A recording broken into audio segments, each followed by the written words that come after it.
Edge at 11 starts now.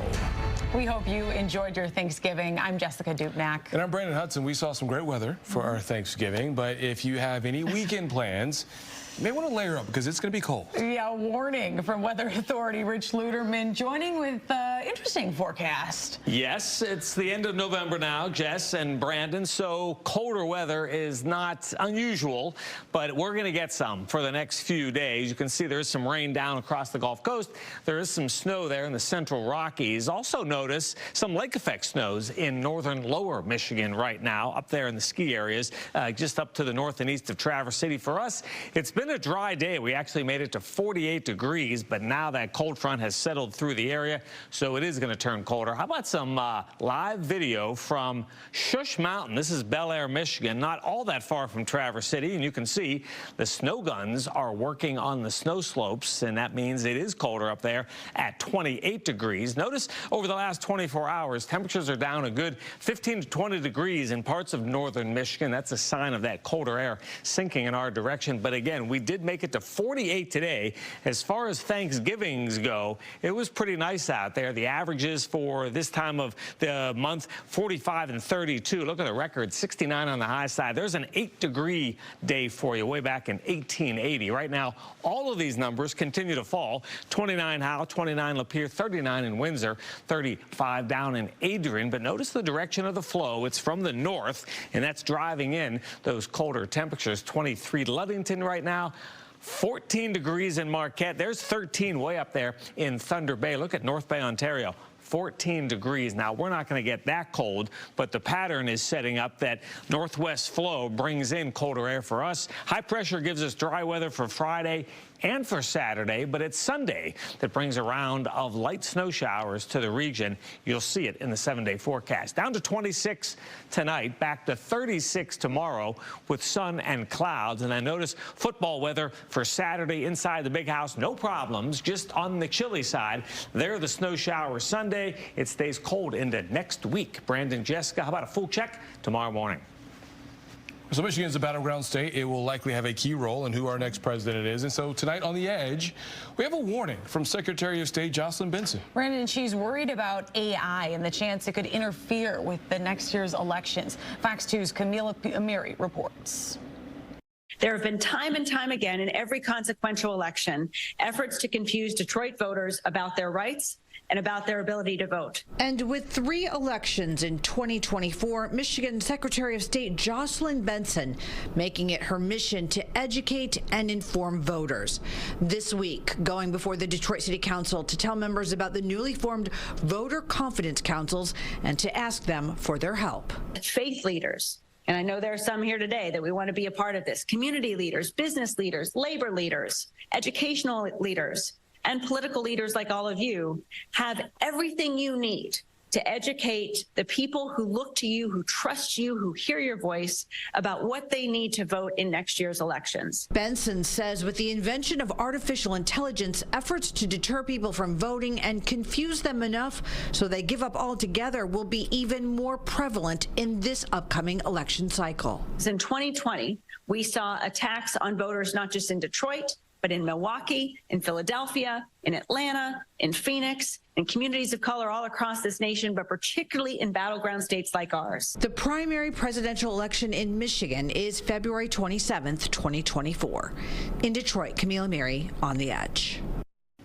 It was a traffic stop that led an officer to fire his gun to stop a reckless driver. Now 2 men are formally charged. Cecil Pulliam and Lawan Jefferson Jr. have both been arraigned for the incident Tuesday in Troy. Police had attempted to box in a stolen SUV on Big Beaver Road when officers say Pulliam, the driver, tried to ram his way out. Investigators say that he then drove straight at an officer who shot at Pulliam.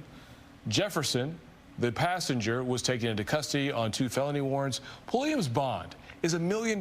Jefferson's is $100,000. And the driver responsible for this wild police chase has also been charged. 51-year-old John Gauze was allegedly behind the wheel of a badly damaged Kia Soul. Police say he carjacked a woman in St. Clair Shores last week. He was spotted on Tuesday by police and arrested on Detroit's east side after a long police chase. Gauze was given a $75,000 cash bond. A grief-filled holiday for a Metro Detroit man and his fiancee killed in a three-car crash last week. And investigators believe it was actually distracted driving that played a role in this tragedy. Fox 2's Dave Kinchin spoke to the man, remembering the woman he loves. We were supposed to have the kids and have a movie night and then go to Grandma's. And instead, today I could barely get out of bed and I went and got Chinese food, and that's probably the worst feeling you could ever have on Thanksgiving. Matt Hatch is living his worst nightmare this Thanksgiving weekend without his fiancée, 33-year-old Tara Baldwin of Roseville. Investigators say she was killed in a three-car crash in Rochester Hills Wednesday, November 15th. Matt will never forget the call he got that morning. They're like, this is Matthew Hatch, are you her emergency contact? I was like, yes. She's been in a car accident. You need to get to the hospital, the emergency room, Beaumont, right now. You get there, and then you're looking at all the beds, looking at all the beds that they take you to that stupid room. Take you to that room. That room sucks. That room sucks. Investigators say Tara, a mother of two, collided head-on with a man driving a pickup truck that crossed the center line on Rochester Road near Barclays Circle early that morning. Police say Baldwin's car then struck a woman in a Jeep. The two drivers survived, but investigators say Baldwin died at the hospital. 4 hours before, we went to bed that night pretty late, and now she's just randomly gone, and it has been the worst possible experience of my life, and this was completely unthinkable. She hated when I call her a government name. It's my boo-boo. She had two things that she loved more than anything. It's the kiddos and her cuddles. She loved her cuddles. The family has faced tragedy before. Matt says Tara was the aunt of Madison Baldwin, one of the students killed in the Oxford High School shooting 2 years ago. Now they are in mourning again and just finished another funeral. Her turnout for the viewing and the service itself was so incredibly massive. She touched so many people. I've never seen a funeral like that. There were at least 300 people there. The procession was over a mile long. So she was an angel. She was the best mother those kids could have ever had. She was the best partner. She was my soulmate. Absolutely my soulmate. There's no one that will ever compare. The Oakland County Sheriff's Office believes distracted driving was a factor in the crash. Watch what you're doing and love your family, because no one wants this. No one wants this. And police say neither drugs nor alcohol played a role in the crash. At last check, the other two victims in that crash were hospitalized in stable condition. Dave Kinchin on The Edge. Our thoughts are with that family there.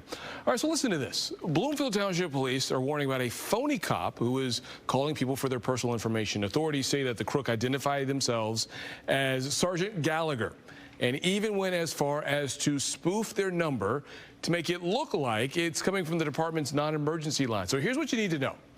Bloomfield Township police say no department will call to collect a warrant or fine over the phone.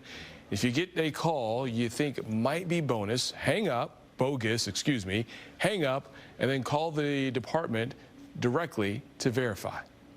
Do you ever think that you would be inside Detroit Metro Airport on Thanksgiving Day? Never. Not in the wildest dreams. A little bit more crowded than I thought, yeah. Usually come out here a couple times a month, so it's a little crazy today. Record-breaking air travel numbers this holiday season. Thousands of people, like that guy and his cute little baby, traveling today at Detroit Metro Airport. Sunday, airports will be jam-packed around the country, too. The TSA says a record 2.9 million Americans are expected to fly. It's recommended you get to the airport 2 hours before your flight.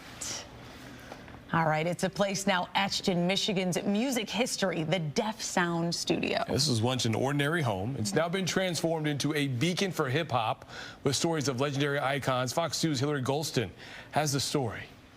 An unassuming facade conceals what's now a piece of music history in Michigan. Michigan's first historical landmark. For hip-hop. For hip-hop. Like, this is some of the materials that I try to share with them. Jerry Flindale, the man behind Def Sound Studio. This erstwhile residence, now an historic landmark, echoes with the legacy of icons. Some of the artists have went on to get national exposure, such as D12. They got national exposure. I recorded them in the basement, recorded their demo before they came out. Street Lords, which the Street Lords is a group, and that group spun off all the other local rappers, the T Grizzlies and all them. They all like baby Street Lords. Def Sound recently achieved historic designation, a testament to the commitment of people working towards the honor for years, resonating with Dale's deep musical lineage. This was the first place that we was able to record hip-hop in Detroit.